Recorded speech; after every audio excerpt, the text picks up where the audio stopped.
The 6.5 is on the road here at Lenovo Tech World in Las Vegas. Daniel, what an incredible event at the Sphere. Lenovo CEO YY kicked it off. Just a ton of luminaries, a ton of new products announced, a lot of initiatives. It was pretty awesome.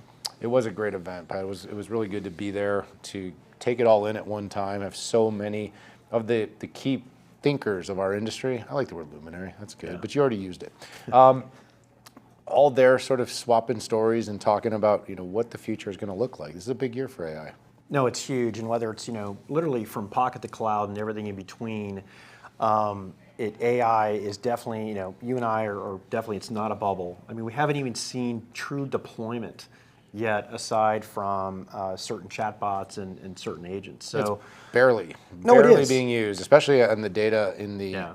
Especially the data in the enterprise. It's crazy to think, Daniel, you and I were one of the few that were invited to Redmond to see this guy that really nobody had heard of called Sam Altman.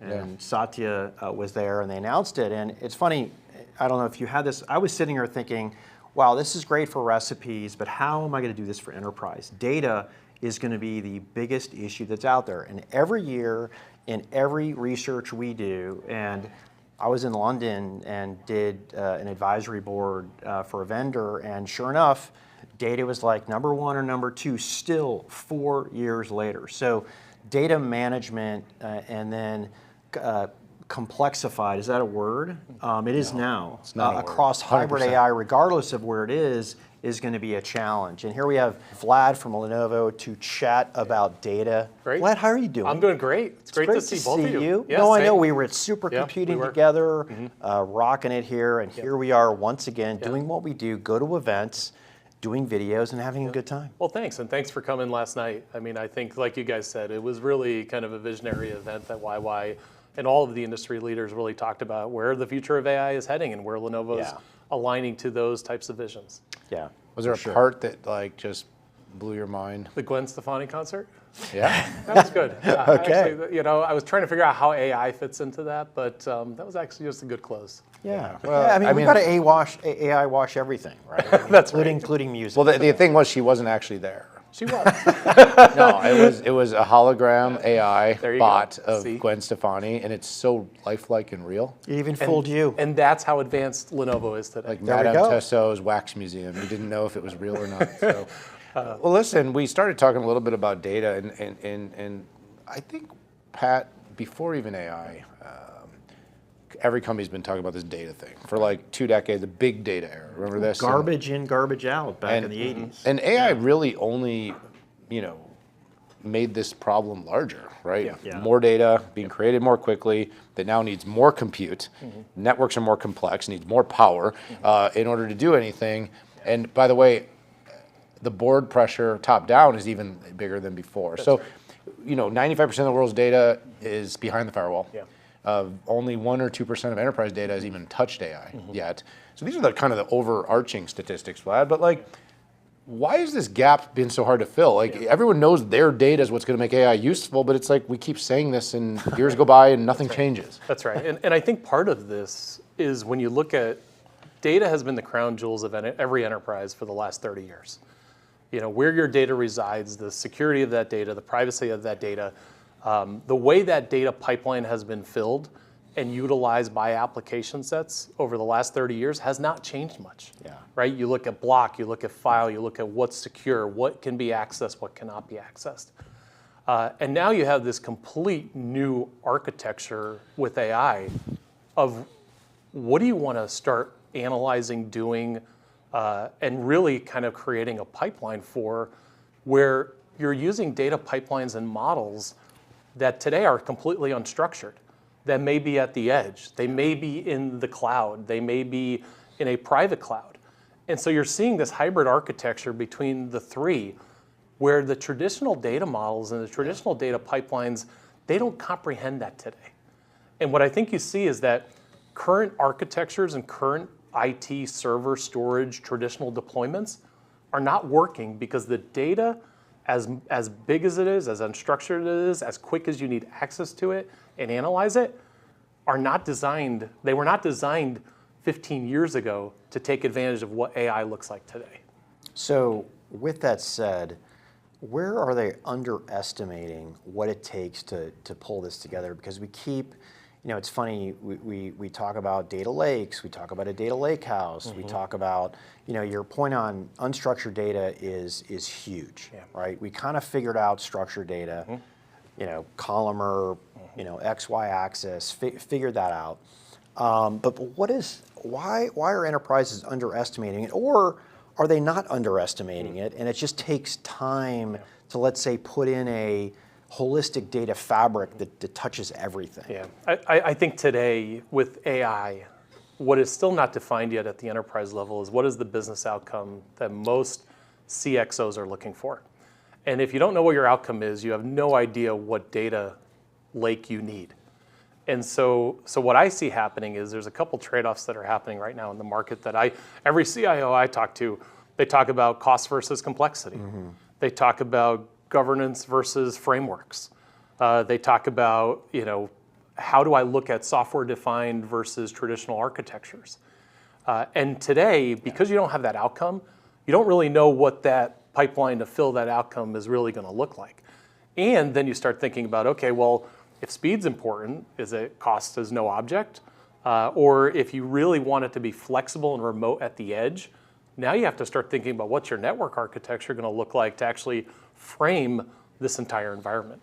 Yeah, it's interesting. One thing that pops up that is actually surprising to me, because it was obvious, was it's one thing to have like ERP or SCM data and be able to nail that and the applications around that. But when you start applying unstructured data to that that's somewhere else, and let's say front-end data like CRM that's completely different. And by the way, those things have been solved through like data lakes, data lake houses, but when you're looking at coming up with a query or an agent that's hitting 10 different data sources, that is fundamentally a new thing, and to do it at scale and make it predictable. And that was one of the unexpected things that I'm hearing in my conversations. I don't know if you're hearing the same thing. It absolutely is. Every CIO I talk to, every VP of IT, even here at our Tech World event, CES, I've probably had 20 meetings just leading up into today. And one of the conversations I had was with a large oil and gas company yesterday. And they said, Vlad, hey, we've tried some of these AI models, to kind of play around with in a sandbox environment.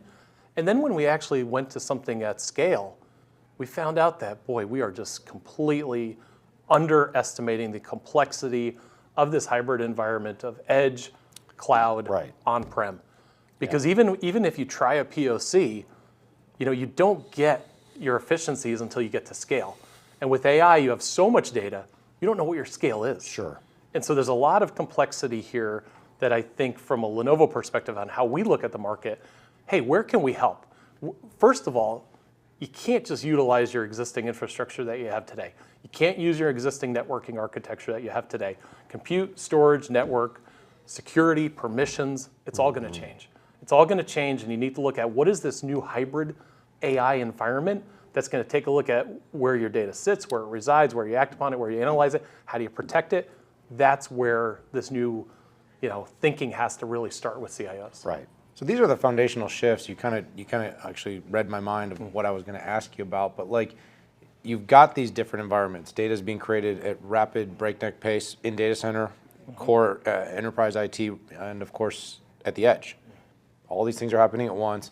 What are the shifts and sort of things that you're recommending to these customers be thinking about to make sure their data-driven initiatives can go to scale? Yeah. Well, Dan, the first thing is it has to be a data-driven initiative. Yeah. That's the key word, because it can't be a compute initiative. It can't be a security initiative.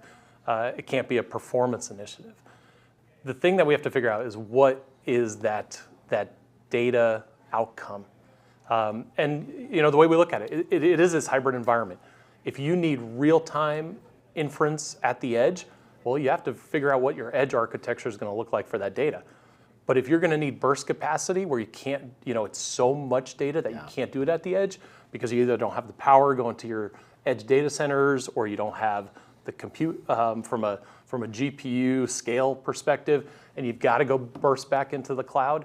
Well, how does that architecture look like? What does that pipeline of data look like? And what are you going to try to actually have happen in a burst capability versus an edge capability. And so for me, that whole data architecture of what are you trying to, from a business standpoint, accomplish?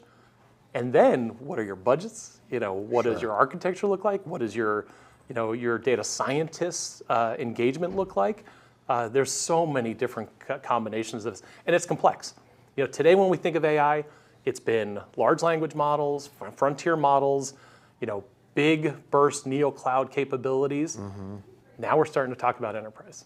And now that we're starting to talk about enterprise, it is going to be this hybrid environment. Yeah, the true value is what the enterprise has.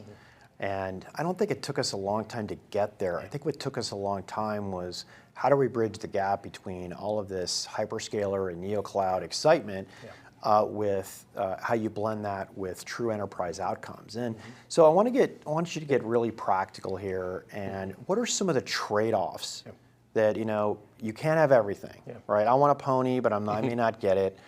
I might be in the Wizard of Oz and I want to go home, but I may not be able to get back. But it's like, how do I have this consistent governance, performance, security? What are the trade-offs? Like, what do I have to give up? What do I have to think about? Yeah, well, and this is, there are so many variables to this, and there are a lot of those trade-offs.